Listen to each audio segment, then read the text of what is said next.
Shalom, selamat pagi. Hari ini Kamis 30 Oktober 2025. Kita akan memulai kehidupan kita. Mari sejenak Bapak Ibu, kita mendengarkan firman Tuhan yang akan kita baca dari Yeremia pasal 33 ayat 14 sampai ayat 26. Sebelum kita membaca dan merenungkan firman Tuhan, mari kita satu dalam doa, kita berdoa. Kami bersyukur Tuhan untuk kasih setia Tuhan, kasih sayang Tuhan, pemeliharaan Tuhan yang tiada henti-hentinya Tuhan nyatakan dalam kehidupan kami.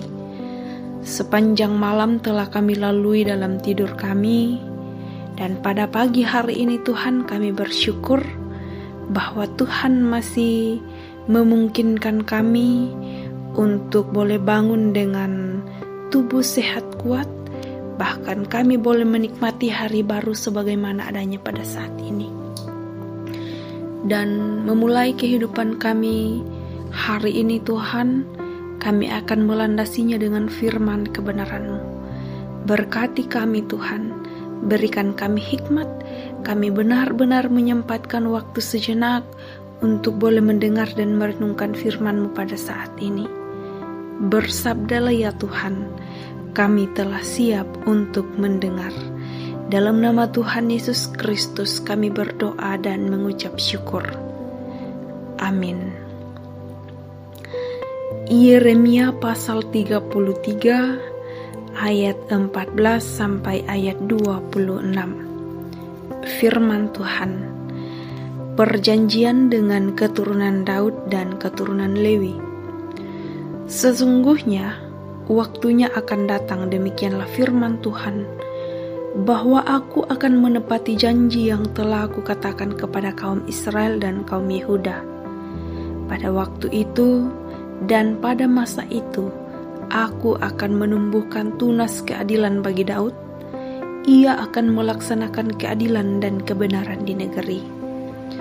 Pada waktu itu, Yehuda akan dibebaskan dan Yerusalem akan hidup dengan tentram.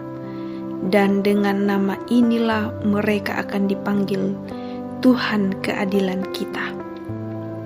Sebab beginilah firman Tuhan, keturunan Daud tidak akan terputus duduk di atas tahta kerajaan kaum Israel, dan keturunan imam-imam orang Lewi tidak akan terputus mempersembahkan korban bakaran di hadapanku dan membakar korban sajian dan mengorbankan korban sembelihan sepanjang masa.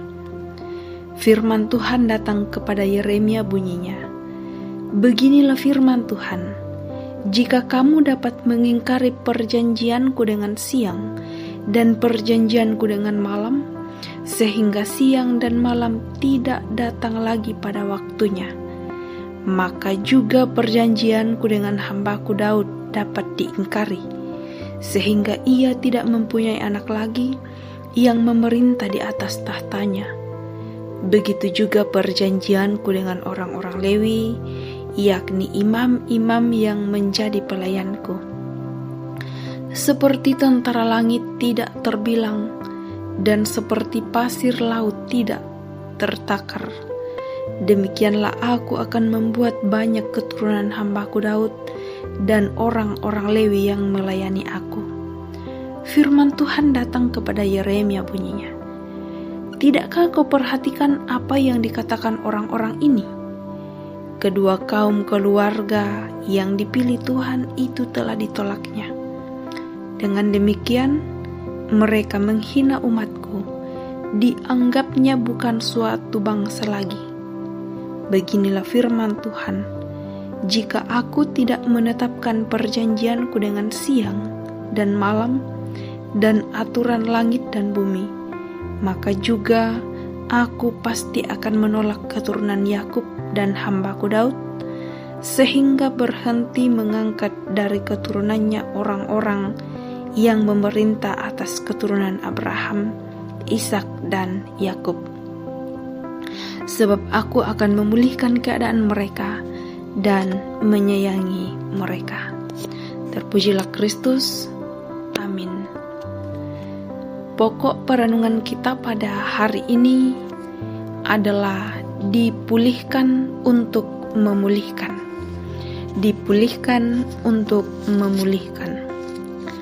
Bapak, Ibu, Saudara yang diberkati Tuhan, dalam kehidupan ini kita seringkali mengalami kehancuran baik secara rohani, emosional, maupun sosial.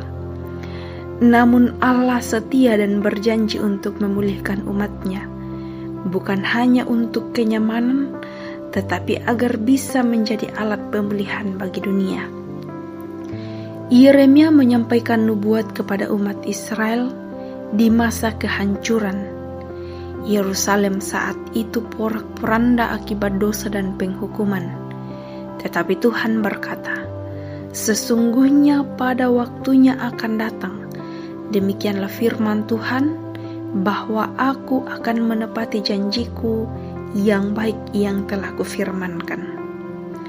Rupanya Allah tidak membiarkan mereka hidup dalam kehancuran, namun kembali memberi harapan bahwa akan melanjutkan janjinya, akan datang seorang tunas yang adil. Garis keturunan Daud dan suku Lewi tidak akan diputuskan, dan kepastian janji Allah. Tuhan terus berkarya melakukan pemulihan setelah umat-Nya melewati masa-masa pembuangan.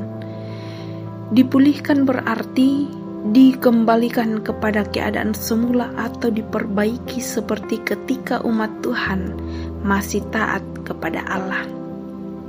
Pembuangan itu merupakan proses pemurnian dari Allah.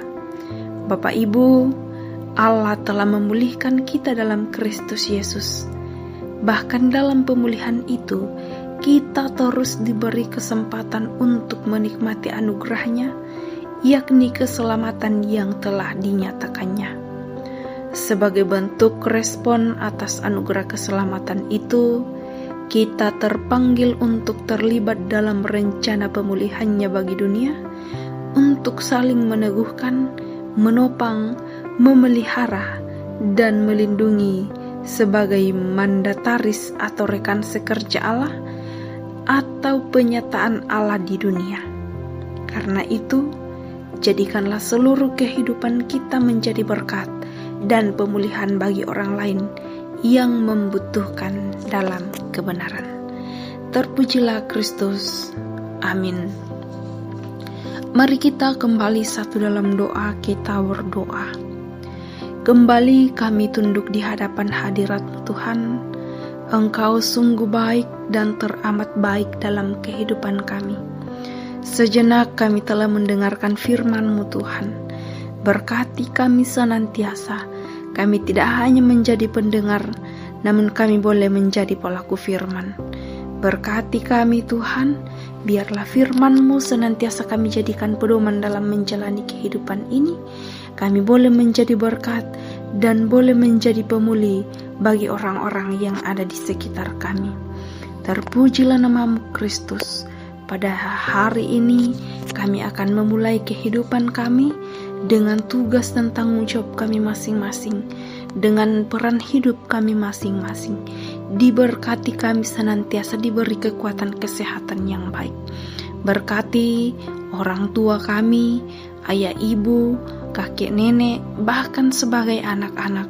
Tuhan berkati setiap kami dalam segala keberadaan hidup kami masing-masing. Segala usaha rencana pekerjaan kami diberkati kami senantiasa. Kami pun boleh memperoleh berkat-berkat yang hanya daripada Tuhan, dan kami pun tidak lupa untuk senantiasa bersyukur hanya kepada Tuhan saja, mengembalikan berkat itu hanya kepada Tuhan. Dan setiap berkat yang boleh kami rasakan, kiranya kami pun boleh menjadi berkat bagi orang-orang yang ada di sekitar kami. Berkati segenap majelis gereja, pengurus OIG, guru-guru sekolah minggu, bahkan para pekerja gereja dalam segala tugas pelayanan mereka. Kiranya mereka boleh mengangkatnya dengan penuh rasa tanggung jawab, penuh sukacita, dan semuanya itu hanya untuk kemuliaan bagi nama Tuhan saja. Sepanjang kehidupan kami hari ini Tuhan, kami tetap serahkan hanya ke dalam tangan Tuhan. Ini kami, anak-anak-Mu yang datang kepadamu.